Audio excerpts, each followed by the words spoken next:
Brother, यहाँ पे हमारा माइक खराब हो गया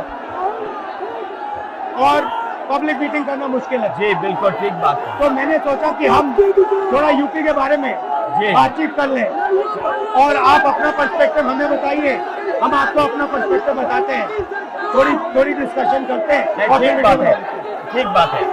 मैं समझता हूँ कि जब माइक खराब हो गया हम दोनों बात करेंगे, वो रिकॉर्ड होकर के जाएगी तो लोग बेहतर और अच्छा समझेंगे और अच्छा रिजल्ट आएगा। और क्योंकि सोशल मीडिया से वेल कनेक्टेड है तो सब लोगों को जानकारी मिल जाएगी कि हम और आप क्या बोल रहे हैं। यूपी जो 80 सीटें दे रहा है, इसमें 79 सीटें समाजवादी पार्टी, कांग्रेस, इंडिया गठबंधन जीत रहा है। एक जो क्यूटो है उसमें हम और आप लड़ाई में हैं। और इस बार क्यूटो नाम कैसे जापान वाला ही है? ये क्यूटो क्योंकि जो प्रधान सांसद हैं उन्हें सपना दिखाया था काशी के लोगों को कि दुनिया की सबसे बेहतर सिटी बनेगी क्यूटो। तो क्यूटो बनी नहीं बनी काशी के लोग ये तय करेंगे और फिर वोट डालेंगे। तो इस बार मन मर्जी नहीं चलनी है, मन की बात नहीं चलेगी, हमारे आपकी बात और 140 करोड़ लोगों की बात और संविधान की बात होगी। और आपने देखा, हम सब ने देखा कि यूपी को नरेंद्र मोदी जी ने बेरोजगारी का सेंटर बना दिया और इतनी बेरोजगारी की है। ये जितने बच्चे दिखाई दे रहे हैं ये दिखाओ, वो लोग हैं दिखाओ जो अग्निवीर या पेपर लीक जिसकी वजह से ये नौकरी नहीं मिली है और ये सब रोजगार नौकरी चाहते हैं। बीजेपी ने जो झूठे सपने दिखाए थे इन्वेस्टमेंट मीट के, जो झूठा सपना दिखाया था डिफेंस एक्सपो का, जो सपने बेचे थे G20 में, लेकिन इन नौजवानों को न नौकरी मिली न रोजगार मिला, आज ये खाली हाथ हैं।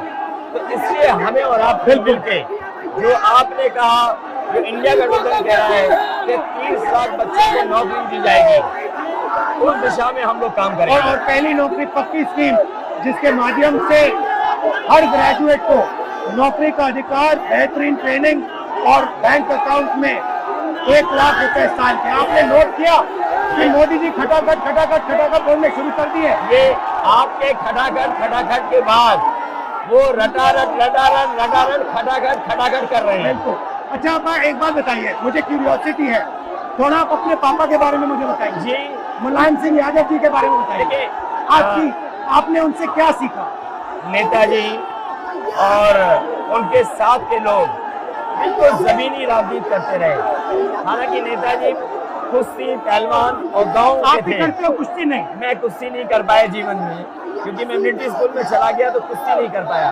लेकिन नेताजी इसीलिए धरती पुत्र बोले गए कि वो जमीन की बात को समझते थे। धरती पर जो लोग हैं उनकी क्या भावना है उसको लेकर के वो आगे बढ़ाना चाहते थे।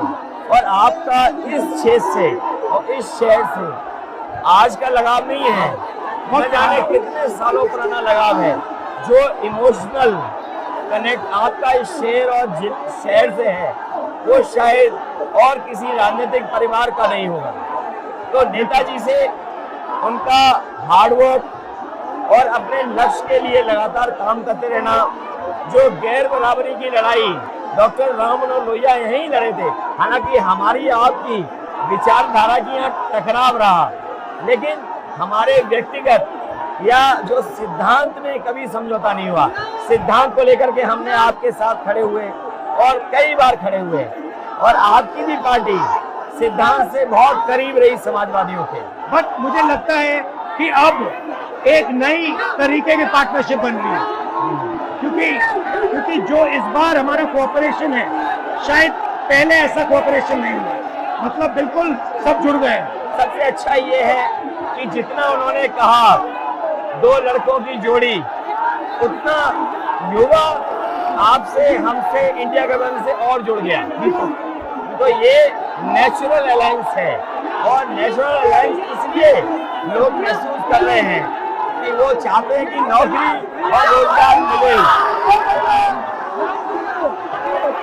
नौकरी और रोजगार मिले। तो ये बड़ी भावना है कि हमसे, आपसे ये यूथ कनेक्ट कर रहा है।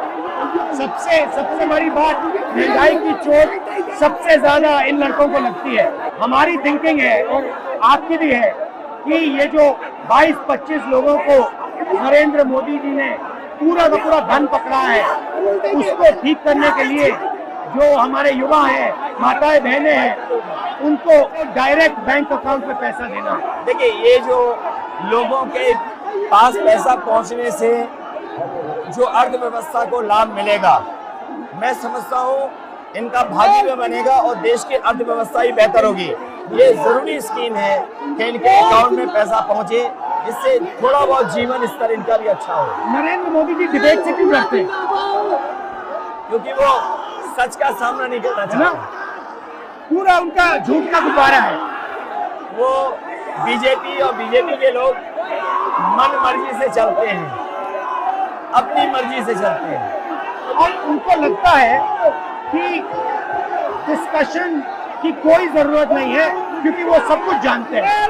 डेमोक्रेसी में जितना डिस्कशन होगा, जितने विचार एक दूसरे को हम सुनेंगे और एक दूसरे पे भरोसा करेंगे, उतना हमारा लोकतंत्र मजबूत होगा। ये बीजेपी के लोगों ने न केवल हमारी जान को खतरा पैदा किया है, बल्कि लोकतंत्र को भी और संविधान को भी खतरा पैदा कर रहे हैं। और इसका नतीजा दिख रहा है कि चाइना हमारी जमीन के अंदर आ रहा है, आ गया।